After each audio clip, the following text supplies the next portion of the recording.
As you know, in 1998, the decision was made, I so don't need a microphone, the decision was made to move the 5th grade classes from the middle schools and back into the elementary schools.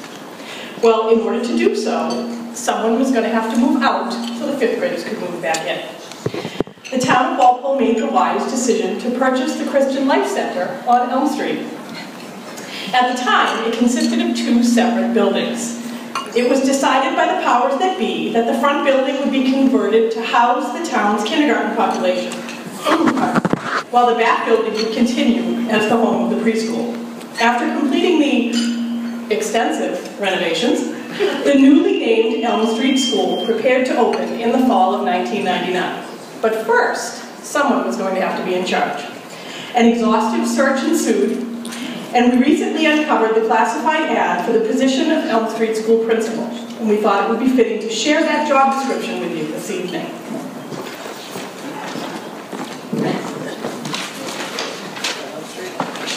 If you would like to apply to be the principal of the new Elm Street School, there are a few things you should know if you'd like to be in charge.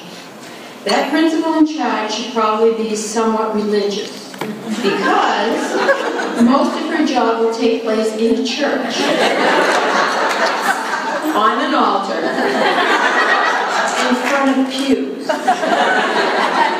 She should also probably love the color orange,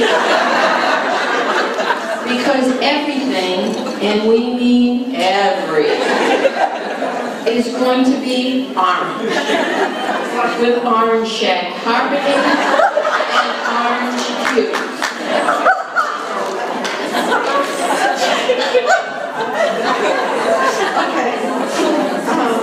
Okay. The principal in charge should be willing to give up all important holidays for the good of the building. She should be willing to assist the superintendent as he cleans the carpets, and will need to sweet talk the heads of various town services in an effort to get the building to pass inspection prior to the first day of school, or maybe an hour before. A working knowledge of an air quality monitor is preferred. She should be a master in people skills and possess the ability to keep 7 reluctant kindergarten teachers from killing each other as they draw straws for classrooms, move years worth of materials, and create 3 working classrooms out of a boiler room with no windows. She will also need her people skills to help coordinate the group of people designated as the movers.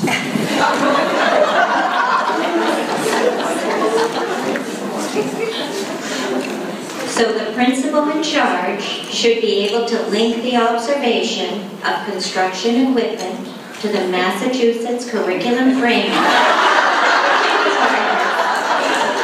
as this will become a daily learning center for those classrooms that have windows. Once construction begins anew to transform the existing buildings into an elementary school, she should have the necessary skills to launch the town's first full-day kindergarten program. The model for this classroom should consist of 12 students of widely varying educational needs, 1 teacher, eventually 3 instructional aides, all working in a classroom the size of a small utility closet. And I would like to add that Gary, Annie, and Mike, Melissa, and I shared your office for our first co-taught classroom with 12 students, 3 instructional aides, and lots of services.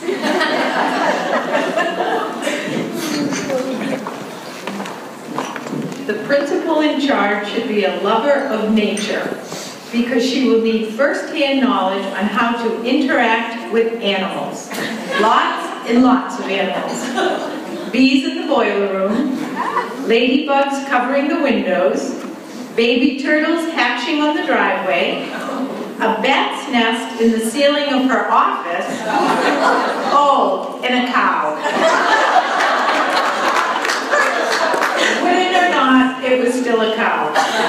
And, oh yes, let us never forget the skunk.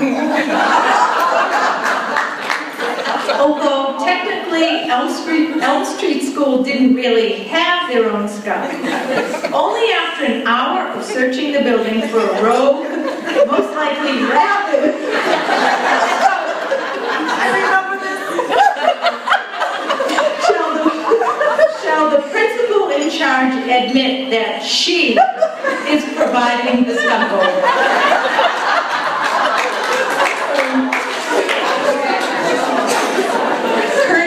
Of her dog. And as a public service announcement, laundry dryer sheets do not mask skunk odor.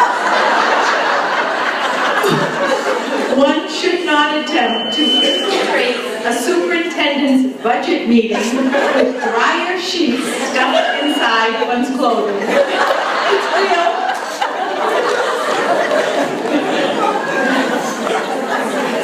The principal in charge should know what to do in the event of a fire alarm in the building. 3 times a day, every day, for a month. She should be skilled in the fine art of odor detection. She should be able to distinguish between the smell of gas and the fantastic odor of burned microwave popcorn, both of which will prompt the evacuation of the building and a visit from the fire department. The principal in charge should be able to discern the smell of uncured paint, so she can call the fire department to come and assist the teachers who are becoming ill on the fumes.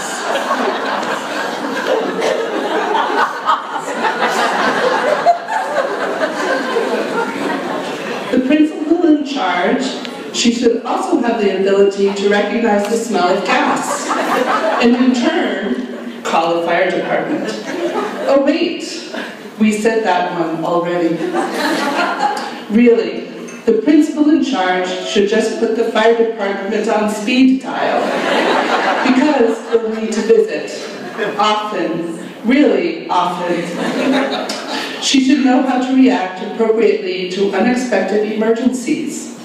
Like when an interview with prospective parents gets interrupted because the ambulance is on its way to assist the child who was just EpiPenned. And just in case you were wondering, the fire department visits then too.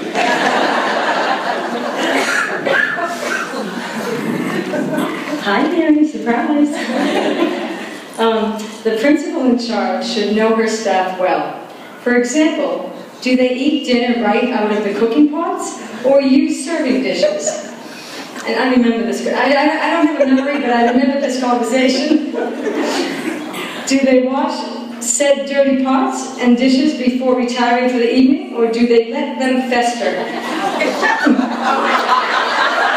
with bacteria for days on end? Do they remove their brows as soon as they come home from work? Or wait until they are getting ready for bed that evening? It would also be most helpful if the principal in charge is an ordained minister, because someone important needs to officiate the wedding of letters Q and U.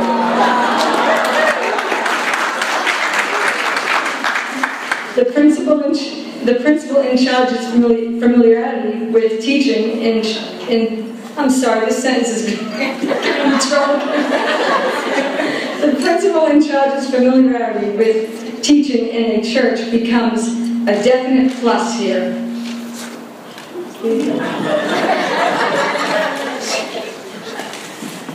If you would like to apply to be the principal for the new Elm Street School, we apologize, but that position has already been filled, and we couldn't ever imagine anyone else.